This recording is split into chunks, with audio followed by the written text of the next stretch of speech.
I'm one of the content development managers at LexisNexis. This is the second webinar in our three-part series, Civil Procedure Made Practical. The Civil Procedure Made Practical webinar series is aimed at providing you with guidelines on the steps of litigation and mapping out what to do in order to resolve a dispute quickly and cost-effectively. We trust that all of you have already attended or viewed part one of the webinar that was held in August. This will ensure that you have or derive the maximum benefit from today's session. I'm sure those videos are still available. We could send that to you if you need at the end of the session. So these sessions are powered by Lexis Library and Lexis Practical Guidance, and the legislation and the case law that you see are available on these online platforms. If you would like more information on the content that we offer and discuss on these platforms, we will give you an opportunity to share your details at the end of the session during a poll that we put up. Okay, I think we can kick off now. All right. Can I start, Samantha?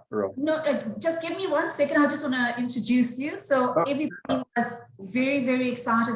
We received such positive responses from our previous webinar. And at LexisNexis, we are really glad that we could help you and we look forward to helping you further. So I think our presenter was a huge part of that. And we are pleased that Advocate Hussain could join us again today. Just a little bit of background for those of you who don't know or are joining us for the first time. Advocate Hussain is the author of the LexisNexis title, Practical Drafting Skills. He is the co-author of e-Discovery in South Africa.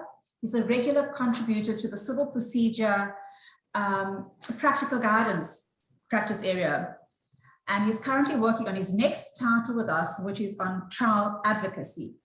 He's a former judge of the High Court and the Competition Appeal Court and has served on various legal training panels, as well as he is on the panel of trainers for the Law Society and Legal Aid SA.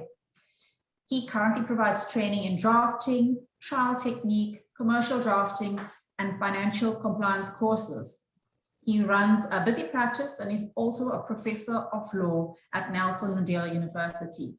Today, he's going to help us deconstruct how best to apply logic to legal problems and better understand things from a client's perspective.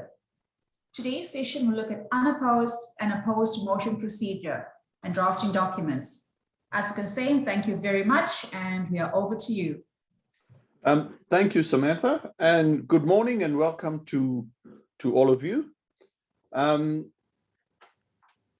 Today, I'm going to talk to you about what is an essential part of an attorney's practice.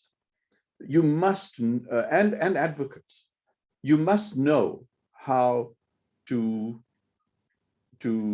conduct motion procedure. Quite frankly, it's your bread and butter.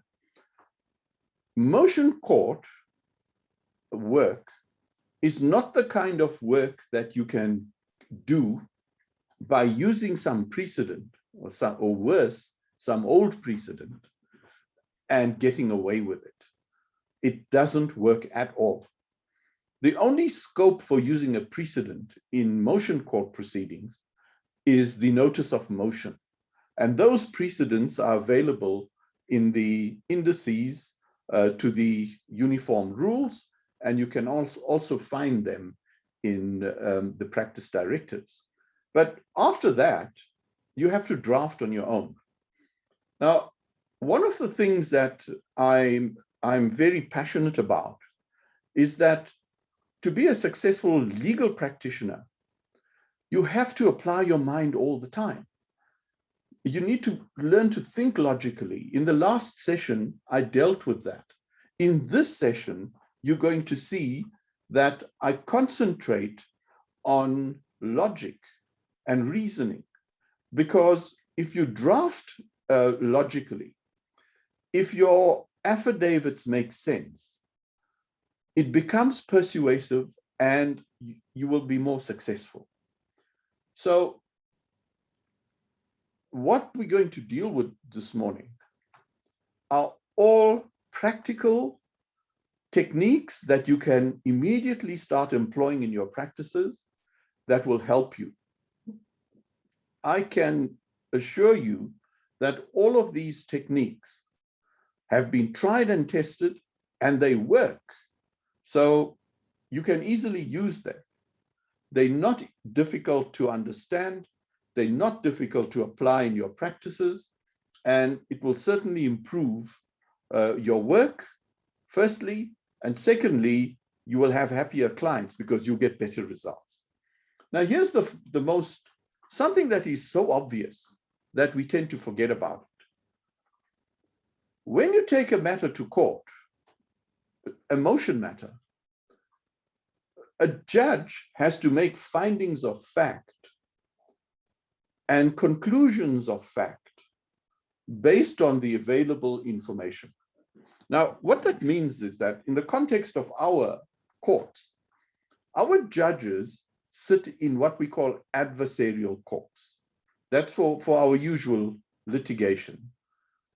They do not perform inquisitorial functions, and the scope for a judge to inquire into the facts of a case are extremely limited. They may be accused of entering the arena if they cross the line. What that means is the ability of a judge to make a good decision depends on the quality of the facts that are presented by you, the practitioners. The better quality of information that you present, the better quality of the decision handed down. Now, we're all practitioners. We've heard over the years practitioners complaining that the judge got it wrong, or this judge is not very good, or it's the judge's fault. Mostly when you lose, it's the judge's fault.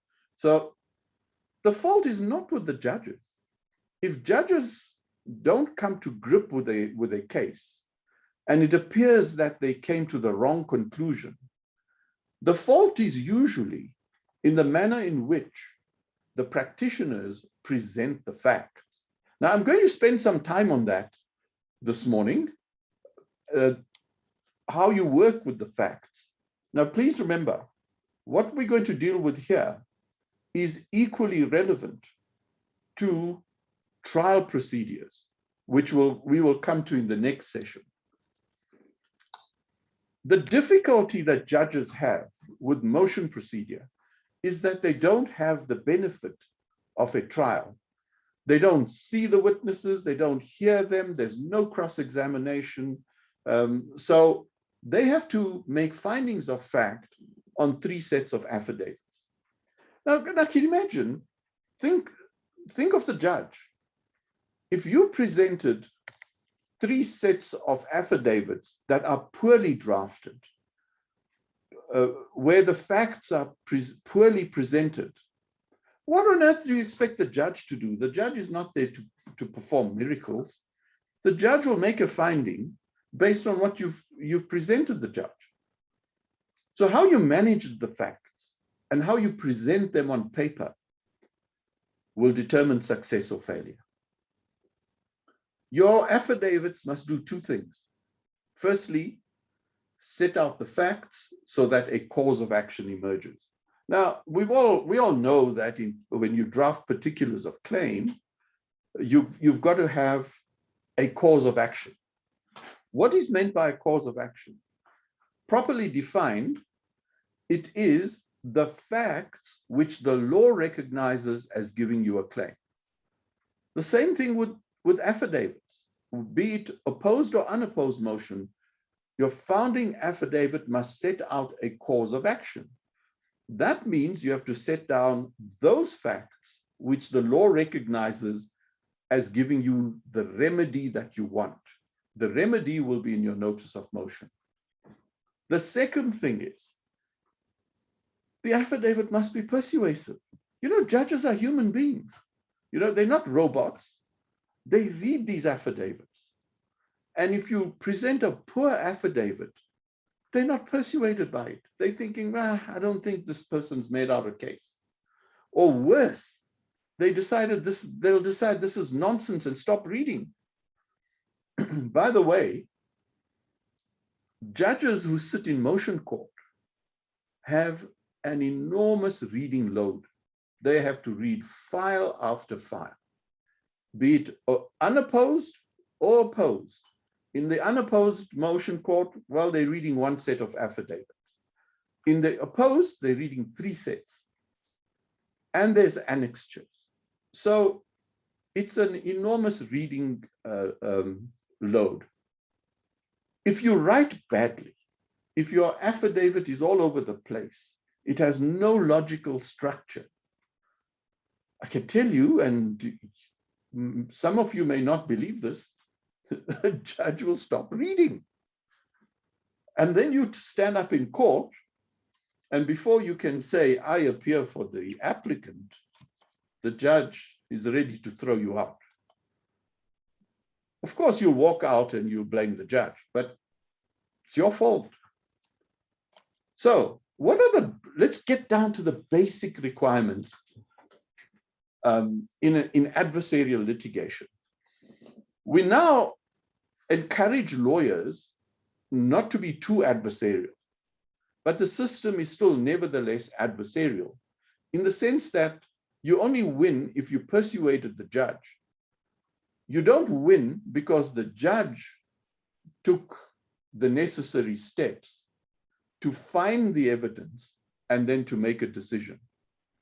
That's what inquisitorial judges do. Our judges don't do that.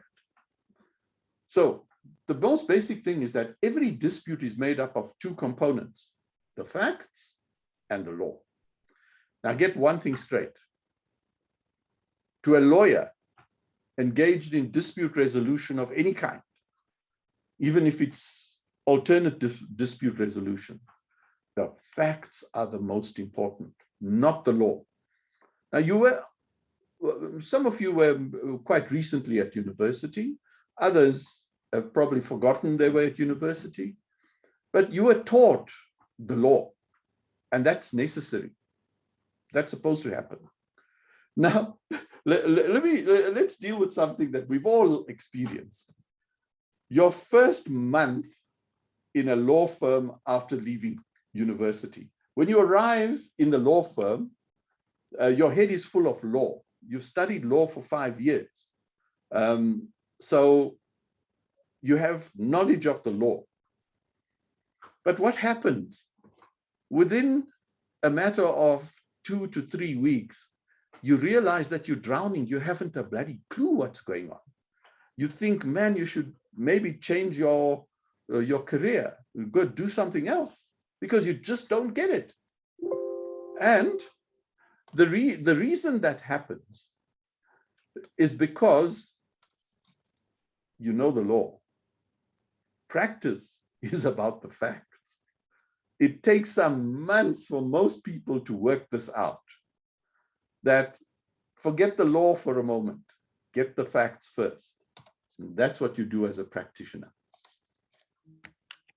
Now,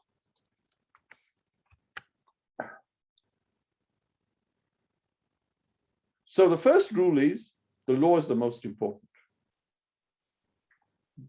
But litigation is formal in the sense that you go to a court, which means that it is subject to rules. So there are 2 sets of rules you must understand. The first is the rules of evidence. That tells you the manner in which facts are presented in court and what facts can you present to a judge and what facts you cannot. The rules of procedure is the second set of rules. Rules of procedure tell you the process involved in getting your matter to court. So the uniform rules, practice directives, those things are the rules of procedure. It's essential, but it's something that practitioners don't have a problem with. So what are the components of an adversarial system?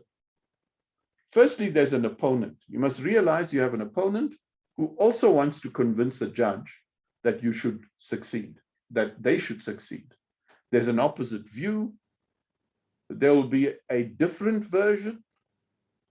Very importantly, in an adversarial court, you win not because your witnesses told the truth. That's not why you win cases. You won a case because you persuaded the judge to accept your version of what happened. Because there'll be two versions in court. The judge needs to be persuaded to accept your version. There are disputes that the judge has to resolve, both of fact and law. Now, how judges work is that before they look at the law, they have to resolve any issues around the facts. So first you make the findings of fact, then you apply the law to those facts. Now, your facts must be persuasive. In other words, the judge must accept it as true. The judge must believe it. The judge must accept that your version is what actually happened. So, what's the basic test? There are three tests. The evidence, firstly, must be relevant to an issue between the parties. If you are going to present the judge with evidence or facts that are irrelevant, in other words, they don't assist the judge to resolve the issue. Now, if you did that, all you're going to do is irritate the judge. You are not going to be persuasive. So relevance is number one. The reason it is number one is because if parties are not confined to only relevant evidence, litigation could just blow up into enormous stories that could never end. That's number one, relevance. Number two, the fact that evidence is relevant doesn't mean it is admissible in terms of the rules of evidence. So, for example, if you present a witness in an accident case, the witness tells the judge, my lord, that it is the defendant driver that drove through a red robot. Now, the issue is whose negligent driving caused the collision. Now, obviously, that evidence is relevant, perfectly relevant. It will assist the judge. But now, the judge says to the witness, Mr. Jones, how do you know that the defendant's driver went through the red robot? And Jones says, oh, my lord, my friend George, he saw the whole thing and he told me about it during lunch the other day. Now, do you see? It's relevant, but it's not admissible. It's hearsay. So your facts must first be relevant, then it must be presented in a form where it does not fall foul of the rules of evidence. If your facts do not comply with the rules of evidence, all that will happen is that your opponent will object, and if the judge sustains these objections, it just undermines your case. You're going to lose. So right there, relevant admissible is what we call the golden rule of evidence. Some of you might remember this from university. The golden rule says, all relevant evidence is admissible unless excluded by a rule. That's exactly what we just said. However, there's one test which they never teach you at university, because studying law at university is not about facts, it's about law. Now we're about facts. The third test is that the version that you present to a judge must be probable. Every witness that testifies or presents an affidavit must have a version that is likely to have happened. If you present a version that a judge will find improbable, you're going to lose. The test is simple. If you do not believe your client, or if you do not believe your own witness, do you really think you're going to persuade a judicial officer with it? Certainly not. You will lose. Now, let's just let me pause here and deal with what has become an ethical problem. In the past, we went to court and the witness spoke absolute nonsense. The version is improbable. The judge is not believing it. And the judge looks at you, the practitioner, and says, Mr. Botha, do you expect me to believe that? And the judge is glaring at you, looking quite incredulous. And what's your answer? You say, well, those were my instructions, my lord. And we got away with it. We would say, no, well, we're taking instructions. Now, for God's sake, if your client instructs you with rubbish, you are ethically bound not to take it to court. You're supposed to tell your client, you don't have a case, we should go and talk settlement. Now, that test is very important. Relevant, admissible, probable. If your facts fail any one of those three, you will lose the case. Simple as that. Don't go to court. Okay? Send a Rule 41A notice and end it there. Settle.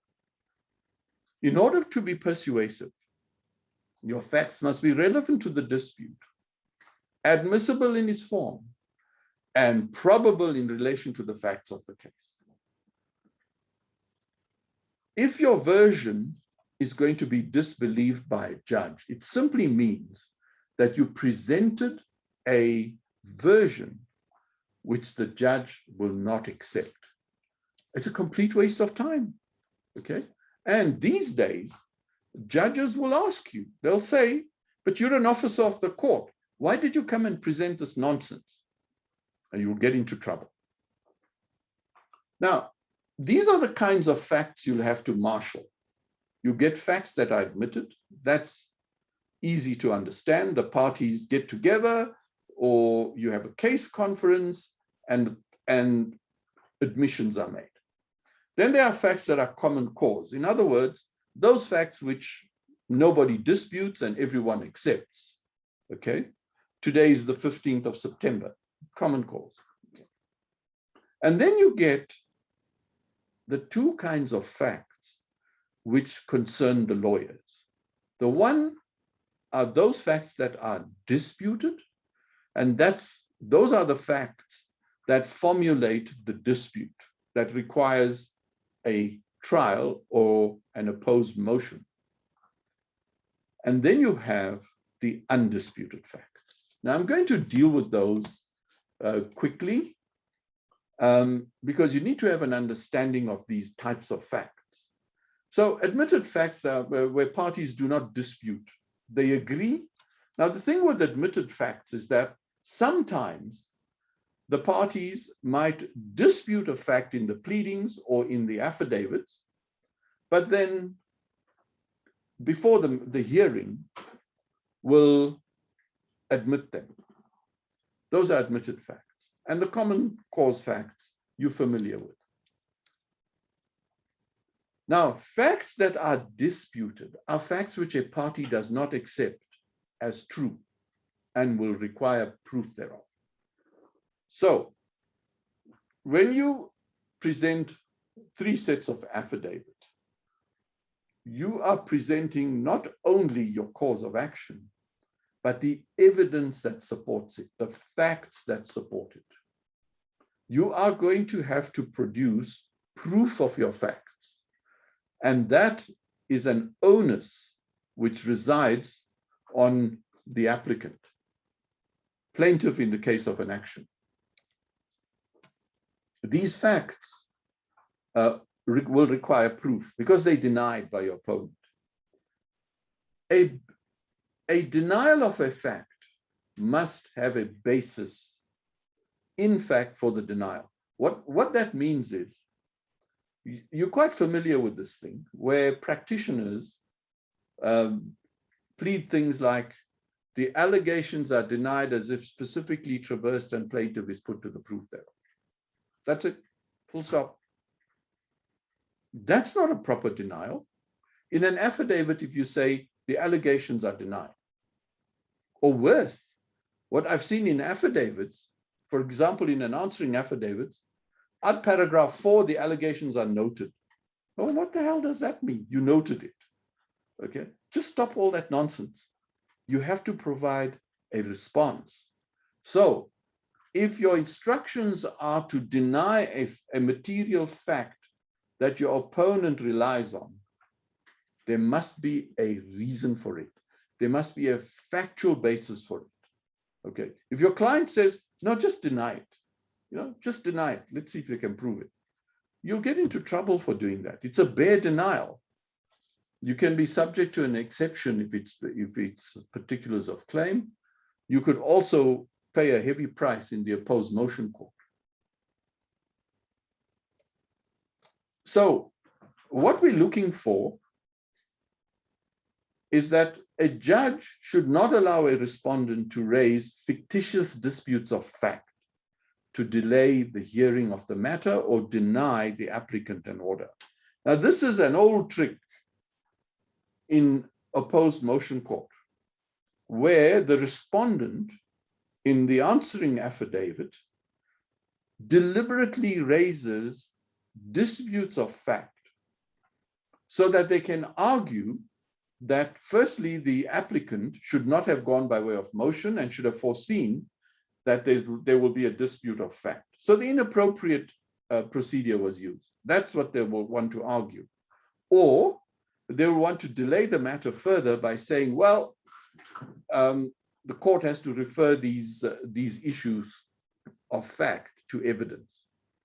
Well, I can assure you, and I'll deal with this later, judges have found a way of sifting out those litigants who create or manufacture disputes of fact in order to divert the applicant. What this means is that an uncreditworthy denial or a palpably implausible version will be rejected by the court, and a judge can do so on paper. A judge can say, this version is implausible, I don't accept it as true. On motion, the admitted and the undisputed facts are vital to a lawyer. Now, why do I say that? There's a tendency among practitioners to overlook the admitted and the undisputed facts. And it's natural.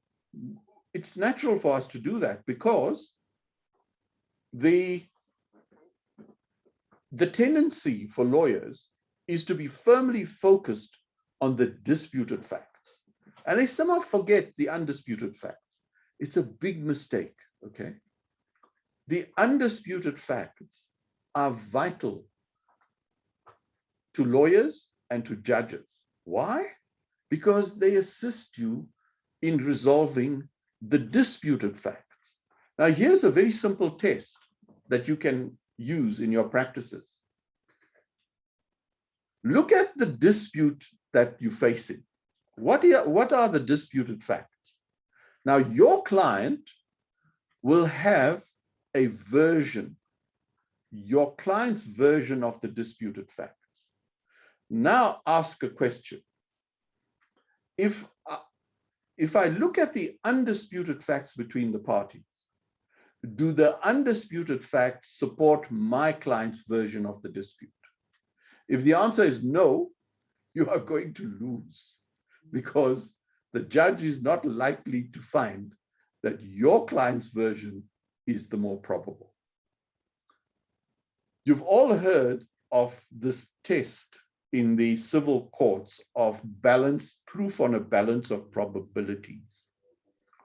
You heard this at university, except that no one explained this at university, and that doesn't surprise anyone because it's about the facts. It's not about the law.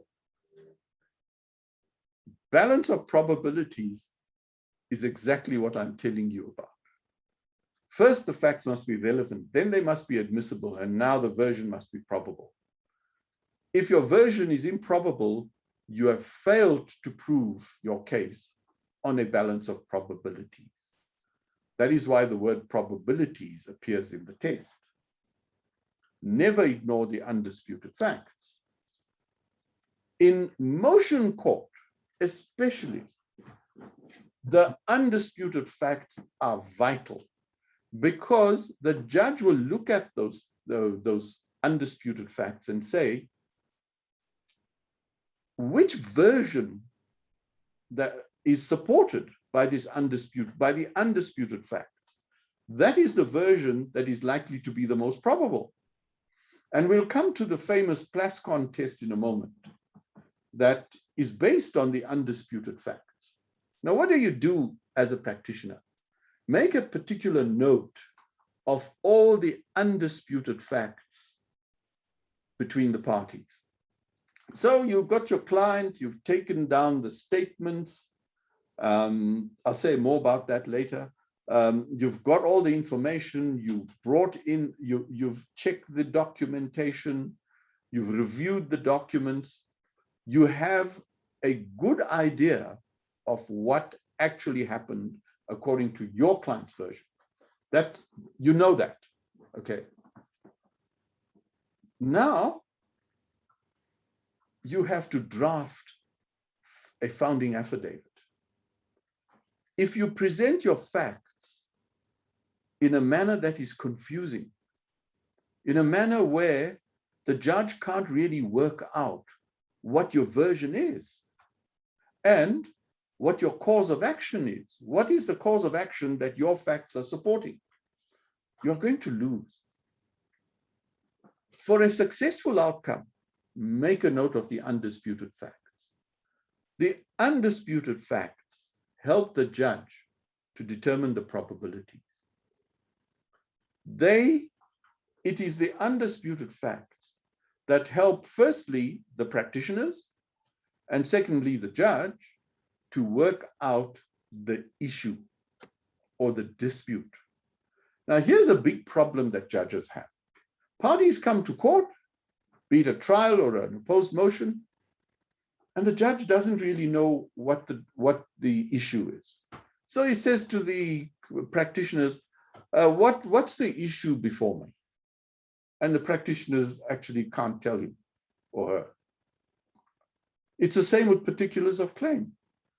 People draft particulars and a defendant files a plea, and the judge reads these things and can't work out what the issues are. That is why these days, under case management, the parties, that's the practitioners, have to work out the dispute, write it down, and present that to the judge. The judge is going to say, I'm not reading your pleadings, just tell me what is it that is between the parties, why you are apart, and what do I have to decide in this case. The undisputed facts help you to determine that. Where there is a dispute of fact, it is the undisputed facts that help to determine which party's version is probable and therefore more persuasive. And now you come to the famous Plascon test.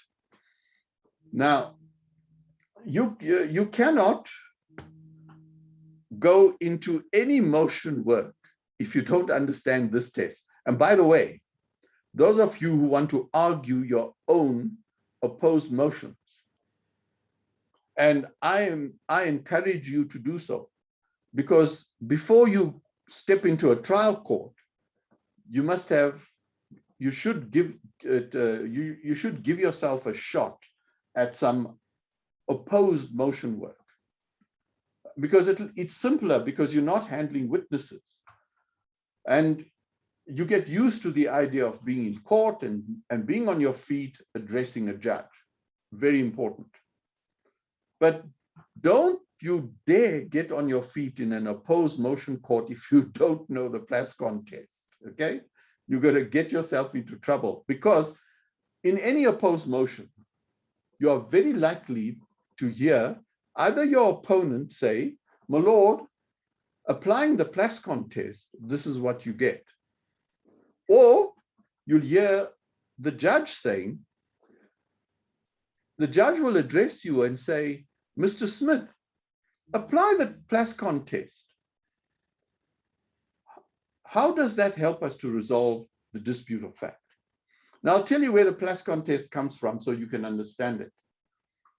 I told you that practitioners introduce disputes of fact in order to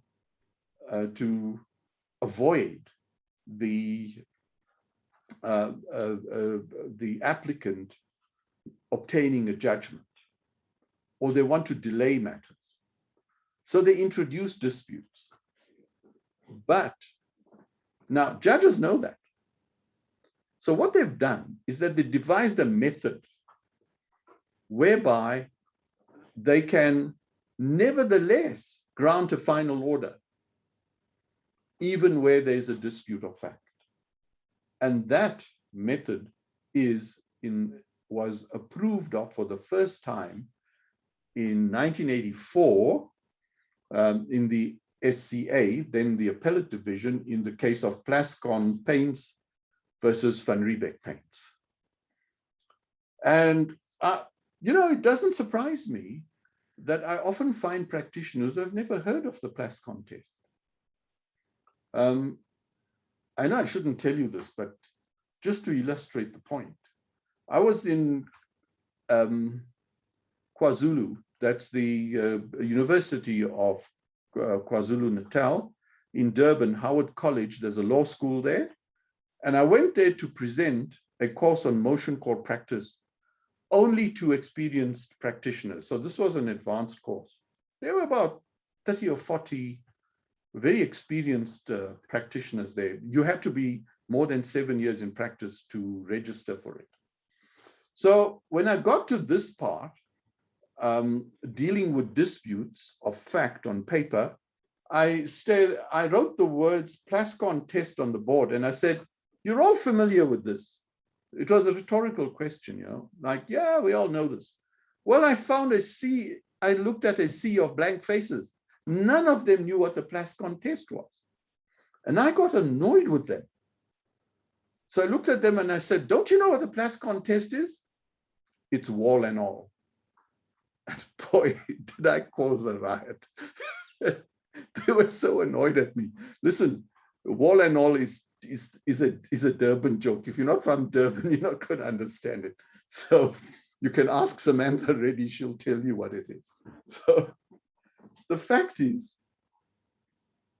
in motion proceedings, where a dispute of fact arises on the affidavits, a final order can only be granted if the facts averred in the applicant's affidavits, which have been admitted by the respondent. Now, let me pause there for a moment.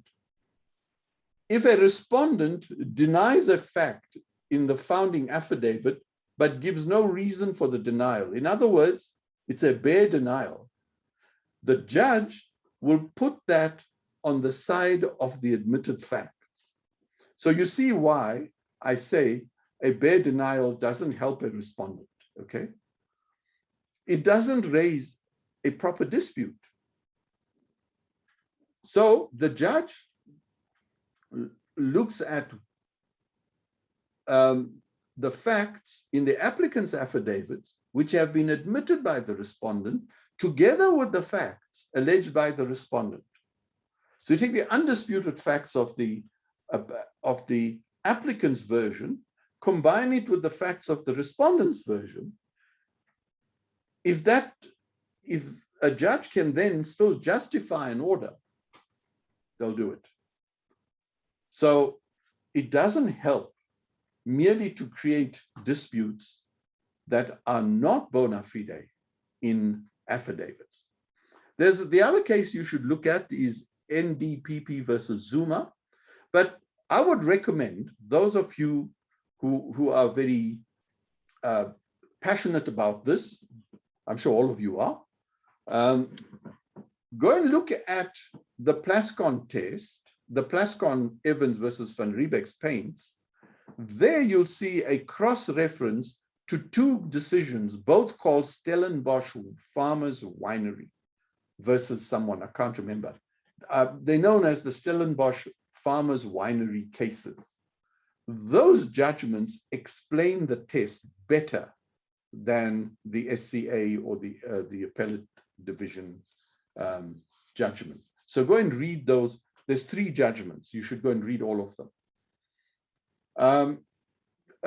This is a reference to the case law on the LexisNexis product, where you can access all of these decisions. Now, let's deal with something basic again. As a lawyer, you are not supposed to sit there, listen to your client's version, don't question it, don't apply your mind to it, but mechanically go about using those facts to start motion proceedings or action proceedings. That's a bad lawyer, okay? You have to be an investigating lawyer. You have to probe the facts as a lawyer. Remember, you're a lawyer. You're an independent practitioner. You're not your client's lackey, okay? And if you are going to behave like your client's lackey and you take any rubbish instructions and go to court with it, a judge is going to make you regret it, okay?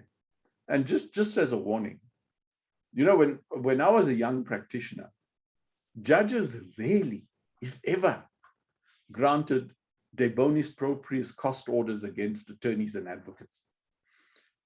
I spent many years on the bench. I don't think I ever penalized a practitioner with a cost order, because, you know, we're all part of the same profession. We don't go around penalizing one another.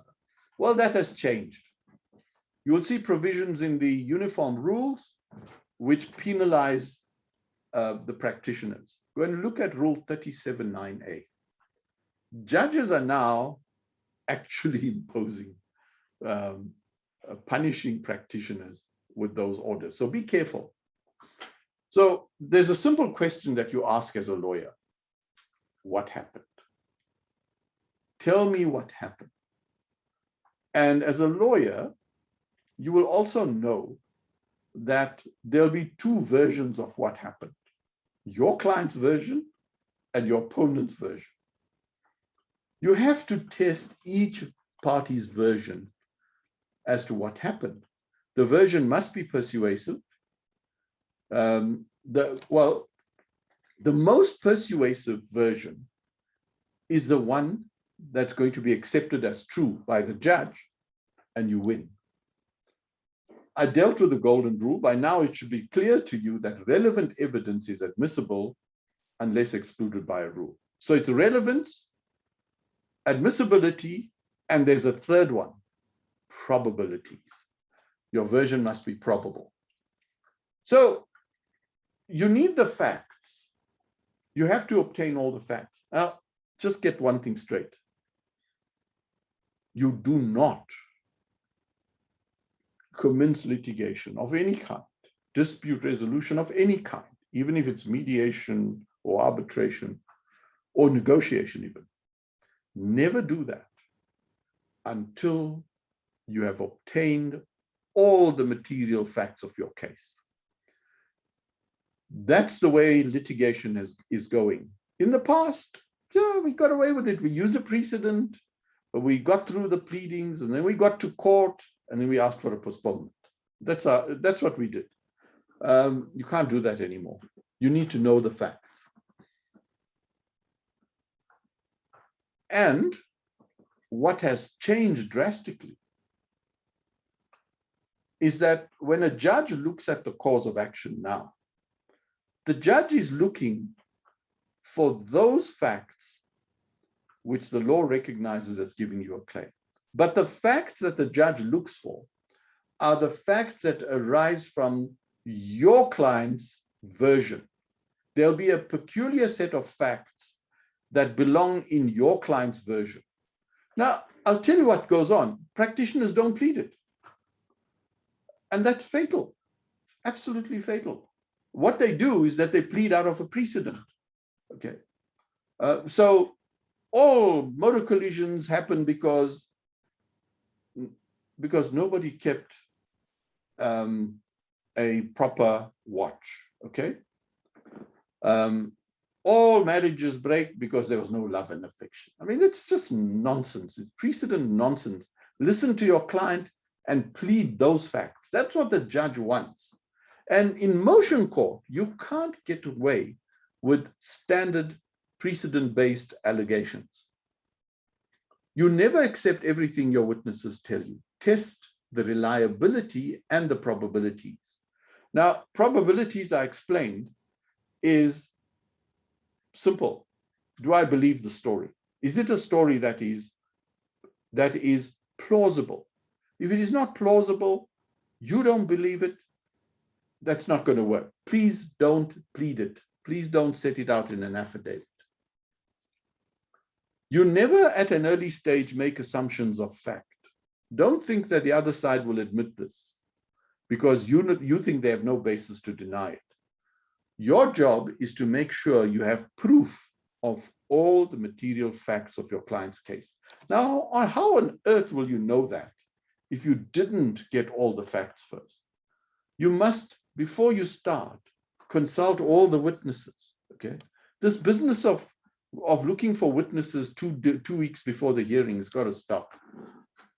Now, a good lawyer will habitually arrange the facts in a chronological sequence.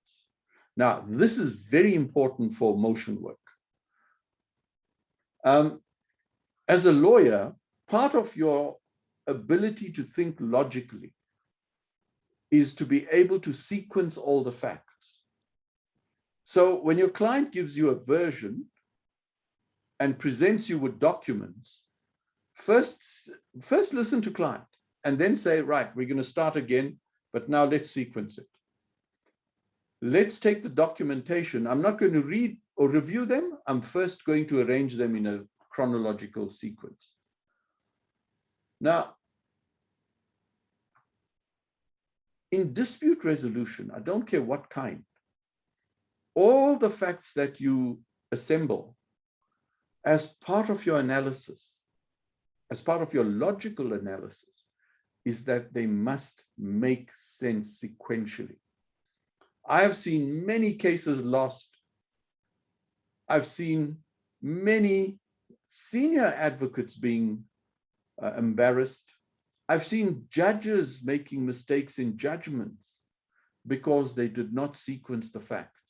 Now, just to give you an idea of how important sequencing is, in the opposed motion court these days, I can tell you in Gauteng, it's applicable, Western Cape, I think it's applicable in KwaZulu as well. When you file your heads of argument, you also have to present what is called a chronology document. What is a chronology document? It is a document which sets out the material facts you intend to rely on in a chronological sequence. Now, this is important to judges because now judges know that absent sequencing, there can be a misdirection. And as a practitioner, you will be seriously misdirected if you don't use a sequencing. So documentations must be sequenced. Keep a chronological record of the facts as you obtain them. Never review your case until you have sequenced it. You know, one of the things that sequencing does for you, if you put together your client's version sequentially and it stops making sense, you know that the version is improbable. A judge is going to throw it out. And when you present your facts in a founding affidavit or in an answering affidavit, you must present them in a sequence. It's absolutely vital. If you present your facts all over the place, over 30 pages of affidavit, trust me, a judge is not going to find it persuasive. And you may have a very good case, but the judge will not be persuaded, you lose. In a motion court, in all three affidavits, always present the facts sequentially. And I already told you, in many of our courts, we're bringing around a requirement of chronology documents. By the way, if you go to the SCA with an appeal, it is in their rules that you have to file a chronology document. If you go to the Constitutional Court, they also require you or the parties to file a chronology document. That's how important it is. So please don't underestimate it. Do the work. That's your job. Clients never give you a version in a neat sequence. It's always all over the place. You have to listen to it and then start again, sequence it. Now, let's look at how one analyzes the facts once you've got them. Firstly, as I said, the facts and the documentation must be sequenced. Then apply the test. Look at your version. Are the facts relevant? Tick. Are the facts admissible? Can I prove them in court? Tick. Is the version probable? Tick. If you miss one tick, you're going to lose. Trust me, you will lose the case. And it'll be your fault, not the judge's fault. Now, you pass that test, the basic test. Relevant, admissible, probable. I call it the RAP test, R-A-P. I think young people will remember it because I was told the rap is a form of music. It isn't. But anyway, now you do two things. First, make a note. And when I say make a note, I mean you have to write it down.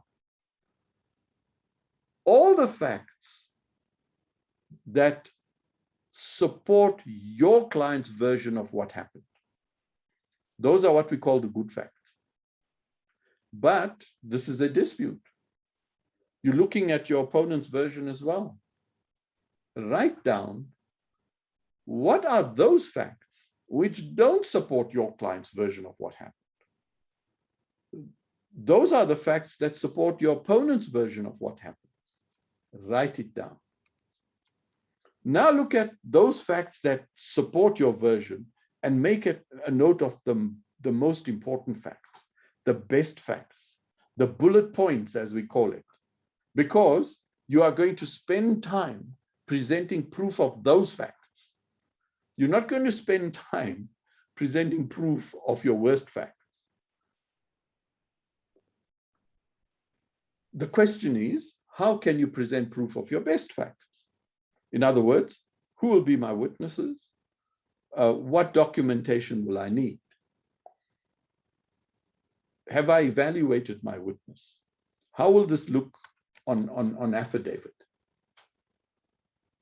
And you need to answer the question, how can I reduce the impact of the worst facts? The facts have to be found, preserved, and presented in court. Now, there's a technique that I propose you use, and it's called write as you analyze. Don't just read and think, I know the facts now, or you take your famous bright green marker and you just mark the good facts, and you take a red one and you mark you end up with this colorful paper. You need to write it down, and there's a good reason for that. When you're writing it down, you're applying your mind to those facts. Now you're thinking like a lawyer. You're thinking, I'm writing down this because I think it's a good fact. But now your mind is saying, so why is it a good fact? Why does it support your version? What support does it give your version? Write it down. Now, when you write all these things down, the good facts, the undisputed facts, you write them down and you save them in a document on your computer. What you are actually doing, you are already working on your first draft. It cuts your time, it makes you more efficient, and it's accurate. Now, I want to deal with this quickly. The theory of the case. This is something which many South African practitioners don't apply their mind to. In motion court, as well as in trial work. You need to know what happened according to your client's version. And what I have on the screen here is a definition by a Silk practicing in England and Australia, Thomas Mawe. This is what he said. Theory of case is a logical, see, that's the first word he uses, logical. And what's the second word? Persuasive story of what really happened. That's your job. You have to present that in court. It is your position and approach to all the undisputed and disputed evidence that you anticipate will be presented at the trial. Developing a theory of case is the process of integrating the undisputed facts with your version of the disputed facts. Do you see it? Your version of the disputed facts must be supported by the undisputed facts. To create a cohesive, logical position, see, there's the word logic again, which eliminates the evidence in a most favorable light to your client. And now we come to the judge. This position must remain consistent through each phase of the trial. When at the end of the trial, the judge is faced with the question, what really happened? Your position must constitute the most plausible explanation. Now remember, by definition, we're not saying your position must constitute the truth, because adversarial courts are not there to determine the truth. Usually the truth comes out, but you win because your version is the most plausible explanation. And that is why that third test, probable, has to be complied with. It is worth repeating that your theory must be based on a version of facts that is most likely to have happened, bearing in mind the undisputed facts and circumstances of the case. If your version is improbable, it will not sustain a sustainable theory of your case. So we dealt with how you deal with the facts. Now, just get one thing straight. If you're not going to take the steps as I've dealt with them, if you are not going to apply the tests, if you're merely going to draft from your witnesses and your client's statement, well, forget it. You are going to be a very unsuccessful practitioner. And of course, if you pick up cost orders de bonis proprius, you'll also become an insolvent practitioner. So where do we start? You must start by reading the rules, obviously. You must read Rule 6, that uniform rules deals with application. You must be familiar with the peculiar practices of the High Court where you intend to launch your application. Now, by now, most of you, in fact, all of you, should be familiar with practice directives. There are more practice directives for motion court than there are for any other procedure in court. More than trials and appeals put together. It's the changes, the practices, they're all set out in the practice directives. And unfortunately, there's no uniformity. They differ in every court. So read Rule 6, but for God's sake, if you don't read the practice directives, you are going to make a mess. In Gauteng, if you're practicing in this province, you must have access to the practice manual as supplemented by the practice directives. In the Western Cape, there's the new Cape High Court practice notes. If you don't comply with directives, you are going to cause delays and wasted costs. Oh, by the way, just some advice. Those of you who are not practicing in Gauteng, I suggest you nevertheless get the practice directives from Gauteng. It's a practice manual. And the reason I say you should get it is because it's an attorney's and advocate's favorite. Why? It's got precedence. If you look there, for example, the Gauteng manual gives you templates of just about every notice of motion you could use. It gives you templates of just about every kind of draft order you need. So it doesn't matter which province you're in, you can use it. Have an electronic copy, and very easy to deal with. Now let's go to the notice of motion. The relief, the purpose of it is to set out the relief the applicant wants, the documents upon which you rely, when the matter will be set down, and of course, I'm going to get through this quite quickly because it's quite simple. We use three types of motions, notices: short form, where you don't anticipate opposition, like interlocutory applications; long form, where you anticipate opposition. The difference is that in the long form, you have to set out the dates for the filing of 2 more sets of affidavits. And then there's the third type of notice of motion. It's called a 2-part notice of motion.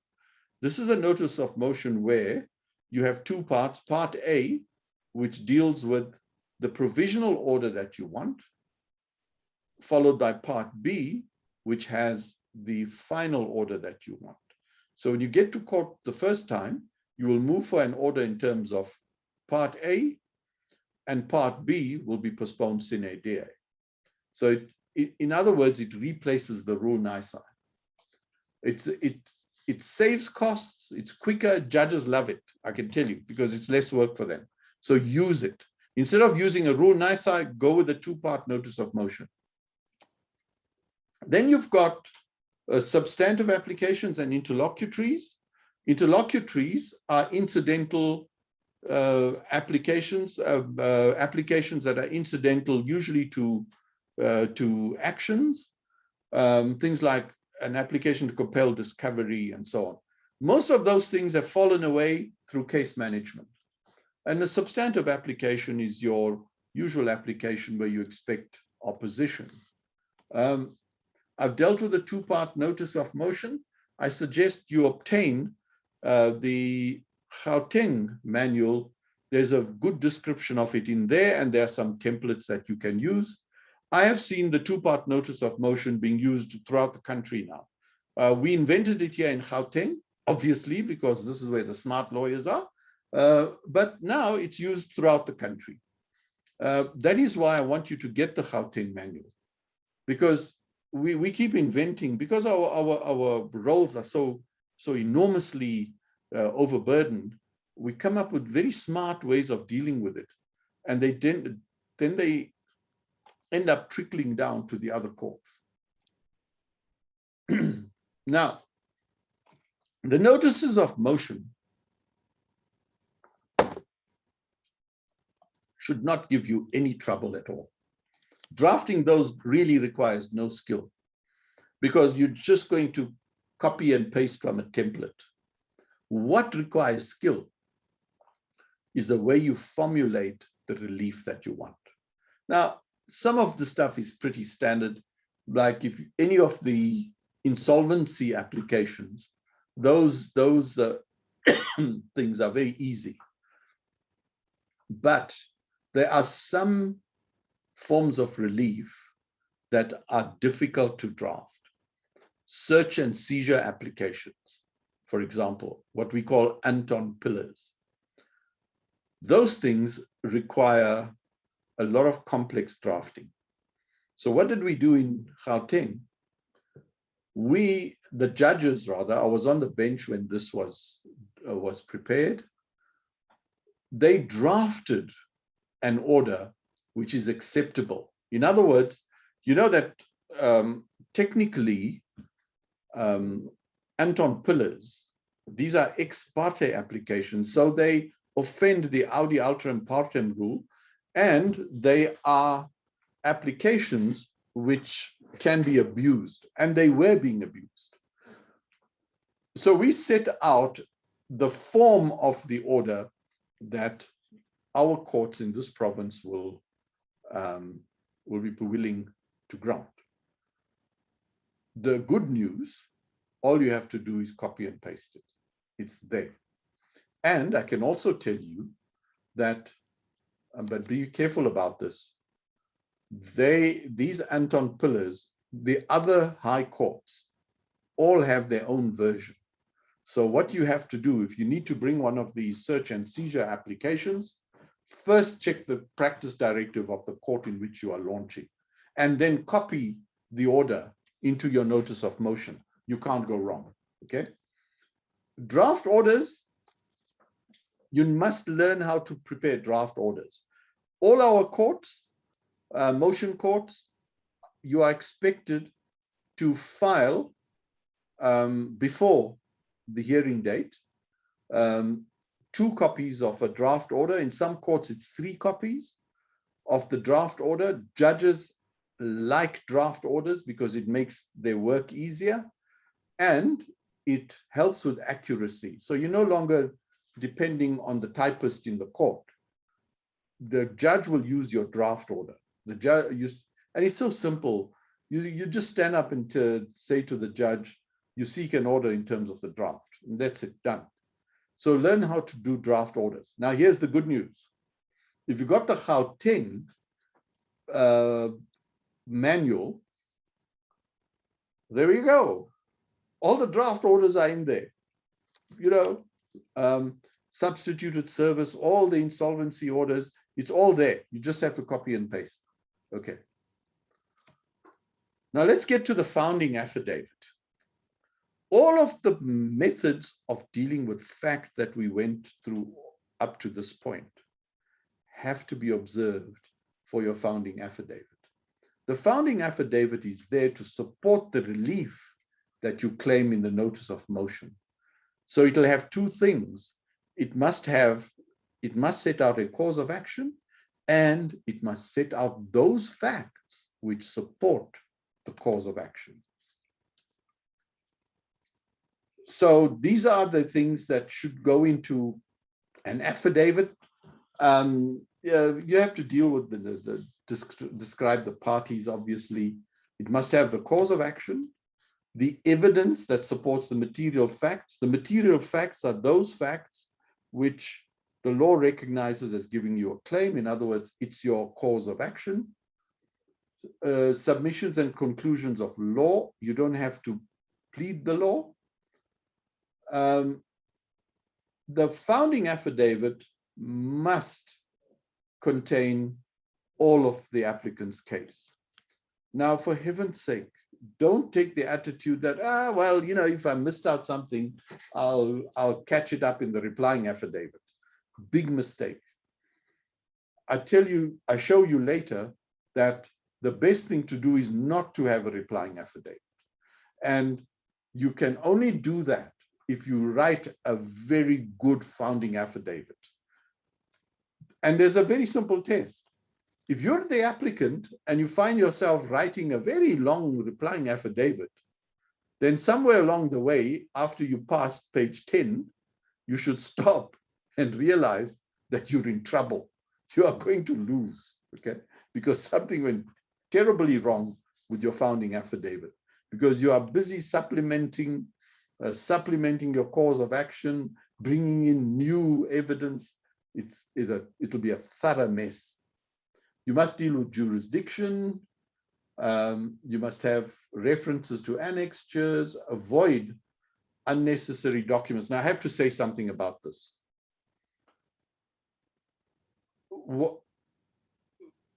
Think about what happens to a judge in the opposed motion court. The judge gets this file that his registrar brings in. And if it's a judge in Johannesburg, that judge might get anything between 8 and 12 files that he needs to get through in a week. So the reading is enormous. When you draft a founding affidavit, keep it short. Judges hate lengthy affidavits. Try not to give the judge extra reading.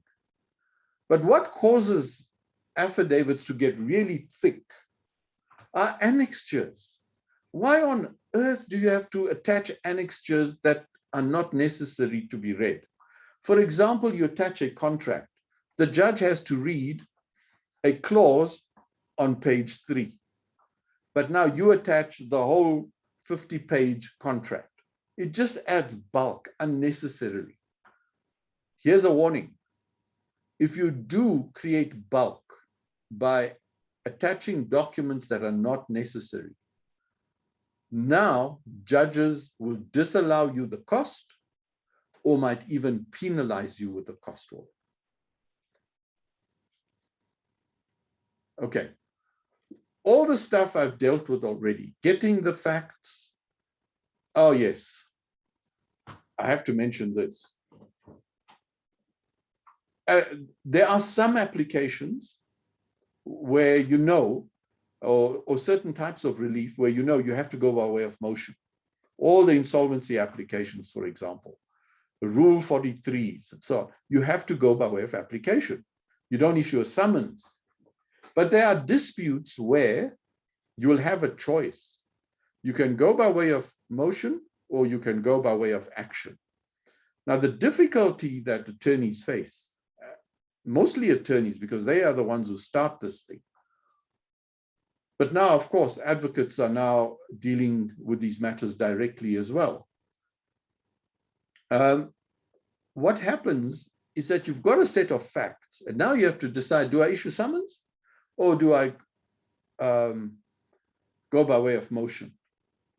Now, the test is if you can foresee a dispute of fact that will not be able to, that the judge won't be able to resolve on paper, then you got to go by way of action. But think like a good lawyer. If you did your work, you did the analysis as I explained it, and if you can see that your opponent is not likely to be able to come up with a set bona fide, that is, with a substantial dispute of fact, so that the judge can't resolve it on affidavit. If your opponent can't do that, my advice is go by way of application. It's the quickest way, okay? And of course, I say that if you take full instructions, especially where you believe there may well be a dispute of fact, that's where you need to know your facts really well.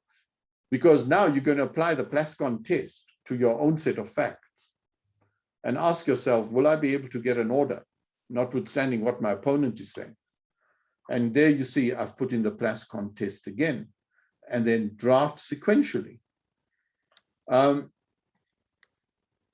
Well, only when you have the facts, now look at the applicable law. Make a note of the authorities that you're going to use. And I'm just going to say one thing. We're a common law jurisdiction. The best law is what the court says the law. The modern method of presenting cases to a judge is where you only quote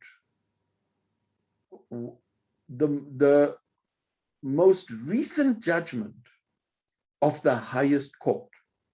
So if you can find a judgment of the Constitutional Court that is very recent, that's what you need.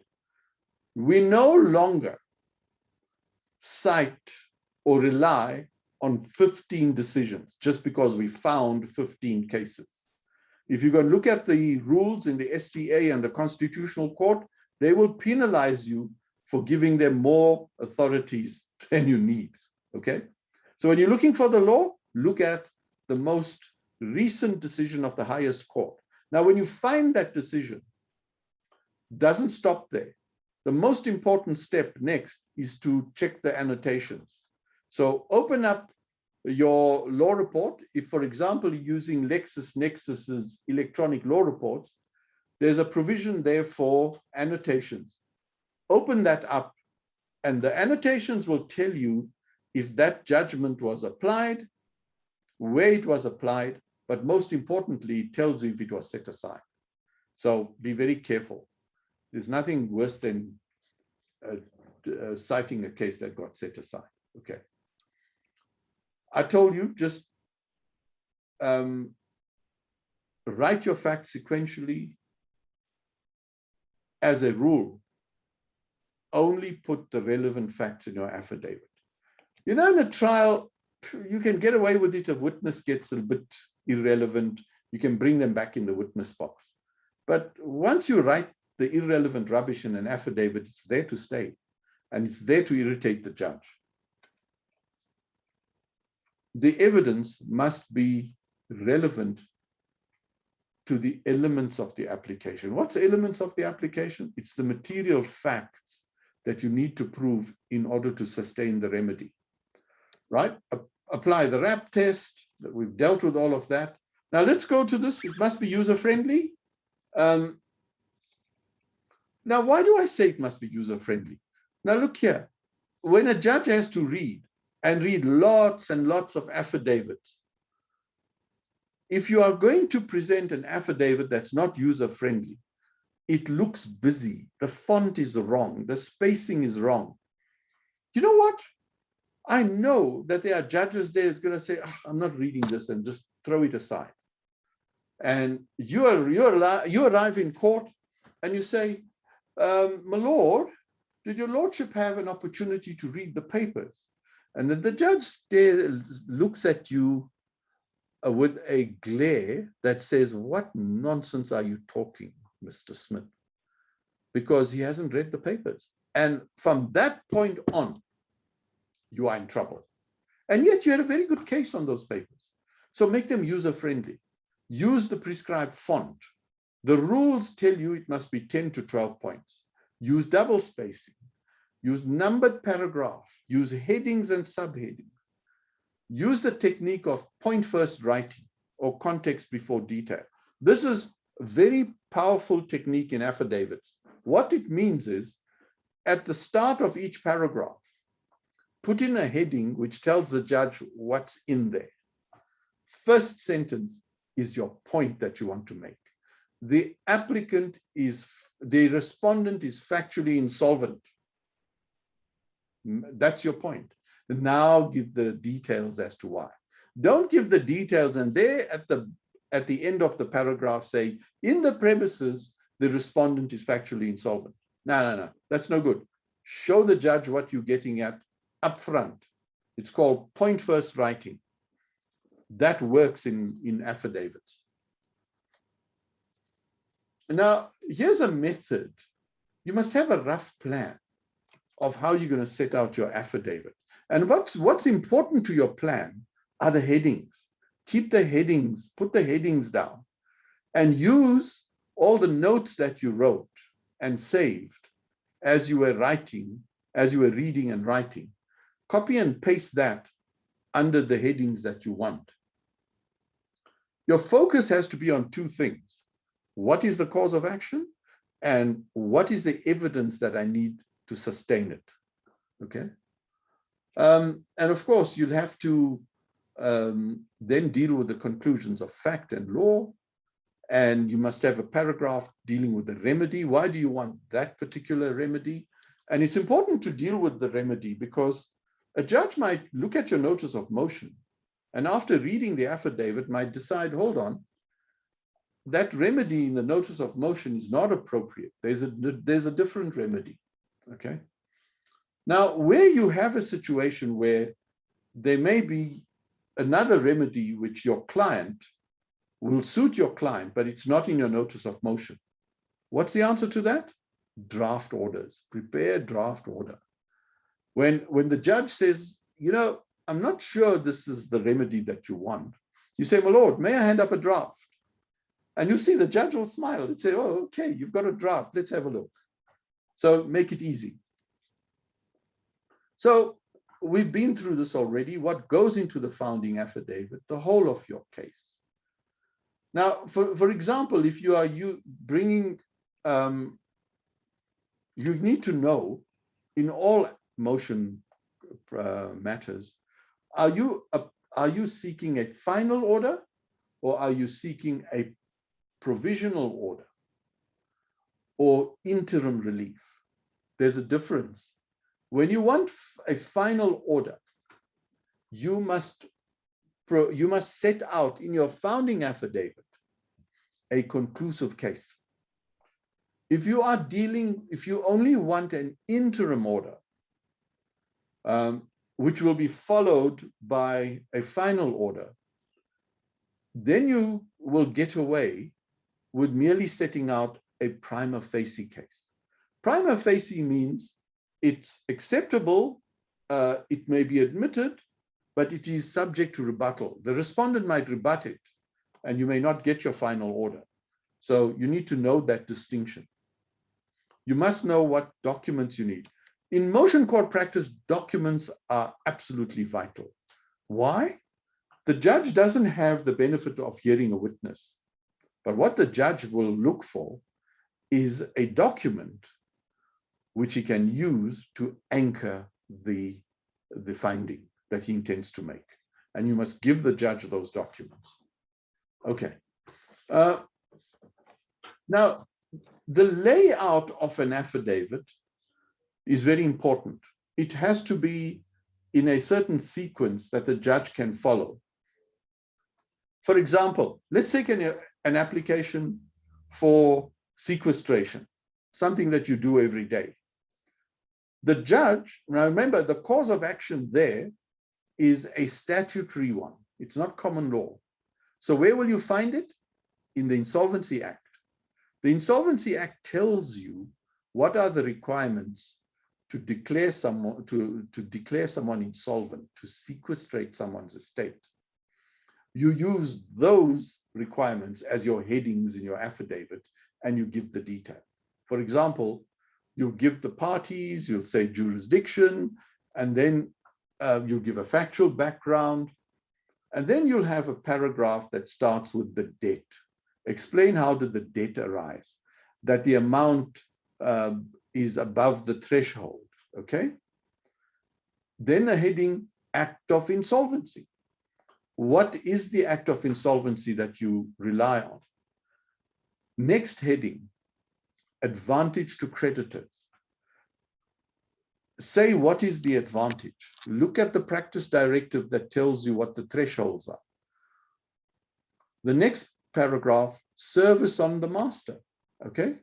So if you look at these headings, the judge is just ticking off the requirements for a sequestration order. And your affidavit just simply puts it on a plate for the judge. That's how you set out affidavits, okay? So the usual things about parties, locus standi. Now this is important, establish the deponent's authority. Don't just, if the applicant is a juristic person, don't just write, I am duly authorized to depose to this affidavit. It's not good enough. There are cases that say that's not good enough. You have to attach the resolution, okay? Short introduction, this must be very short. The relief that you want. A brief reference to the applicable law. Then comes the material facts. The facts must be sequential. Make a point of setting out in one paragraph, if you can, all the undisputed facts. And the reason you do that is because the respondent will not be able to avoid it. The respondent will have to deal with it and say, yes, we admit these facts. Never scatter your undisputed facts across your whole affidavit, across all of the paragraphs. Select those important material facts which you know the other side can't dispute. Put it in one paragraph, and here put a heading. These are the undisputed facts. It works brilliantly. And when it really works is when, in argument, you have to apply the Plascon test. Now it works like magic. Conclusions of fact, conclusions of law, the remedy, and you need to deal with costs. The person signing it must have personal knowledge. We all know about that. I already told you, never draft affidavits that are too long, okay? Judges hate them. They like short affidavits, to the point, sets out the cause of action, sets out the supporting evidence, and no more. And you don't attach documents that you don't need. You know, your client may be impressed that you made this big affidavit. And attorneys love it because they charge per folio, you know. Well, we don't do that anymore. You're going to get into trouble. Okay. Now, what I want to deal with here, I'm running out of time. I want to get through this quickly. It's your bread and butter. You must learn how to do an urgent interdict. Okay. That happens. I mean, on a weekly basis, you'll get someone needing an interdict. First thing, go and read your practice directives. I can assure you, I've looked and I've brought interdicts all over the country. Every high court has its own peculiar way of dealing with it. Durban has a very peculiar way of dealing with it. Johannesburg, different. Pretoria, different to Johannesburg. So just be careful. And then there's a warning. Never abuse Rule 612. Don't bring urgents unless they really are urgent. Go and read those cases, Luna Mubels, Jeppy Mansions, those cases. What you have to do as a practitioner is consider the degree of urgency. How urgent is it? Can this wait until Tuesday, 10 o'clock? Or do I have to bring it today, Sunday? Okay? And here's the test. When you look at the degree of urgency, now ask yourself another question. How can I bring this application at a time when it is most convenient for the judge? Okay? If you bring an application at an inconvenient time for the judge, you are likely to run into trouble. But if you bring an application, an urgent application, when it's convenient for the judge to hear it, you're not likely to have trouble with the judge. Even if it's not so urgent, the judge will, okay, I'll give you an order. Okay. But if you woke the judge up at 1 o'clock in the morning and said, you've got an urgent, and if it is not so urgent, heaven help you, you're going to get into serious trouble. Like after hours applications. For God's sake, don't bring them unless you absolutely have to. It's life or death or children. We had a judge here who said, if it's not children and it's not a fire, it's not urgent, okay? And he actually practiced accordingly. The weird thing was that when he was on urgent duty, in a place like Johannesburg, there were no urgents that week, okay? But then you felt sorry for the judge who took over next week. Oh yeah, the last one, practical thing. Now let's be honest. How many of you have got the urgent court after hours number in your cell phone contacts? If you have an after hours urgency, someone's about to flee the country, they're at the airport, it's 10 o'clock at night, you need to interdict them. There's a dedicated telephone number for after hours applications. If you don't have it already, well, please get it. Okay. Now, this is very important. Let's assume you have to bring an after hours application. Judges have trained their registrars to ask 3 questions. If the registrar doesn't ask you these questions, the judge will. Question number 1, what is the nature of the matter and why is it urgent? Number 2, will you prepare papers? If not, why not? Sometimes it's so urgent that you don't even have time to prepare papers. You need to explain it. But judges always prefer to have some papers. And the third question, you will always get asked this question, will there be service on the other side? If not, why not? Now, I've got a warning there. If you can't answer those questions clearly and definitively, don't pick up the phone. You are going to get into trouble. Okay. Now, in an interdict, these are the headings you will typically use: the parties, jurisdiction, locus standi, a brief introduction, factual background. These are the headings you will have in your founding affidavit. Clear right? These are the requirements of an interdict. Impending or actual harm, no other remedy. Those are the requirements for an interdict.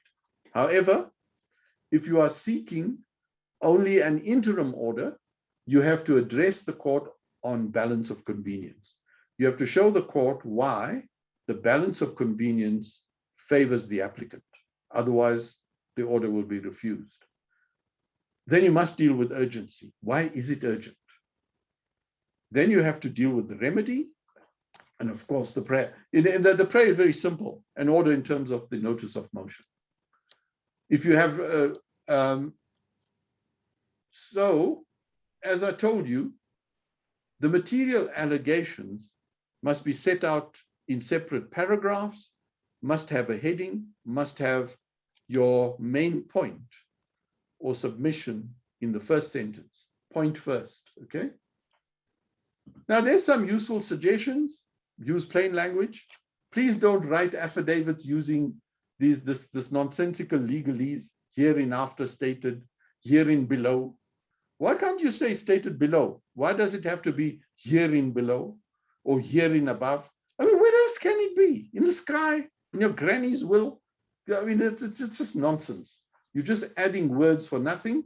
You don't have to sound like a lawyer. Just state the facts in plain language.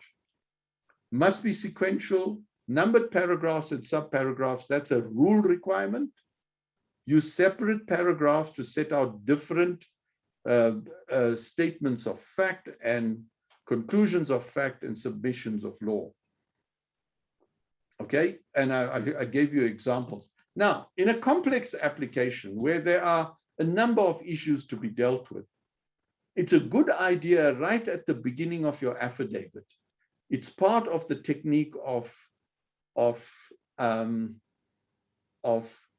point first writing. Tell the judge how you set out the rest of the affidavit. I would prefer it if you dealt with the affidavit in different parts, part A, part B, part C. And up front you say, the affidavit is set out as follows. In part A, I deal with the following. In part B, I set out this. In part C, I say why the remedy is necessary. Something like that. So the judge already knows the architecture of your affidavit. It's called a roadmap, or what the Americans call a heads up, okay? So the judge needs to know what's happening. That is why we have point first writing. The judge is kept in the loop all the time. That's persuasive, okay? You must present the facts from your client's point of view, okay? Emphasize your good facts, de-emphasize the bad facts. Set out the good facts in detail and be vague about the bad facts, okay? You must be grammatically correct and so on. That's all quite simple. Now, I have run out of time, but I want to just finish the answering affidavit.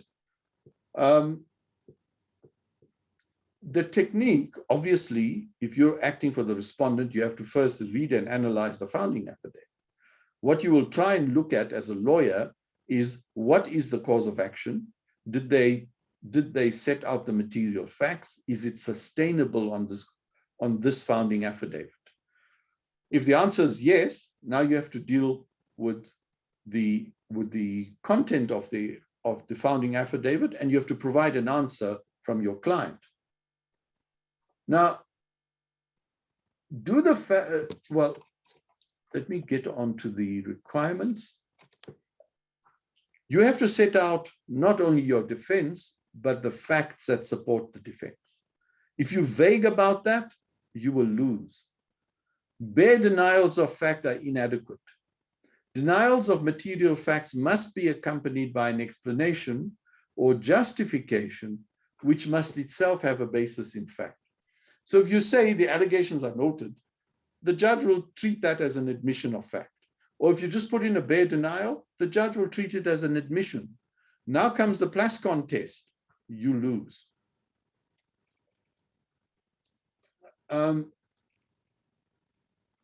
Well, this is, let's go to the same RAP test applies. Whatever you put into an answering affidavit must be relevant, must be admissible, and the version must be probable. Now, remember, if you read the founding affidavit, and as a lawyer, you ask yourself, is this a probable version? Could this have happened? If the answer is yes, then you know that in order to defend your client successfully, your version of the facts as the respondent must be plausible. Otherwise, you lose. Now, I want to now deal with what I consider the best technique of writing an answering affidavit. We all know that you're supposed to answer each paragraph of the founding affidavit ad seriatim. Ad paragraph 4, deal with it. Ad paragraph 5, deal with it, and so on. And then you've dealt with all 30 paragraphs. That's not a good technique. You have to deal with it ad seriatim, but there's a better technique. The better technique is deal with the formalities, parties and so on. You can admit all that stuff, it's formalities. Now, the first paragraph, you'll have a heading, respondent's defense. And in one paragraph, set out your whole version, your facts which give you a defense. What's the benefit of that? The judge read the founding affidavit. Now the judge is looking for a defense. Now, if you went the old system of setting out your defense piecemeal as you went through the paragraphs ad seriatim, the judge will have to read 30 or 40 pages before he works out what the defense is. Judges hate that, okay? That's too much work. Set it down in one go right up front. So when the judge finishes that paragraph, the judge is saying, whoa, here's the defense. It makes the ad seriatim response even easier. All you have to do is go at paragraph 5 for reasons set out in paragraph 3, the allegations are admitted. Or for reasons set out in paragraph 3.4 above, don't say herein above is good enough, the allegations are denied. So it makes your work easier. Judges love it. Right, that's the way to deal with it, but there's bad news. What's the bad news? You can only use this technique if your client has a defense.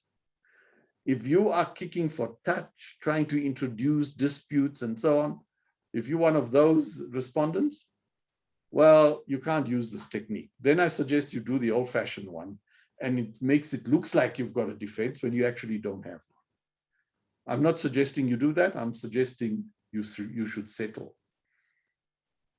As far as the replying affidavit is concerned, my advice to you is don't file a reply.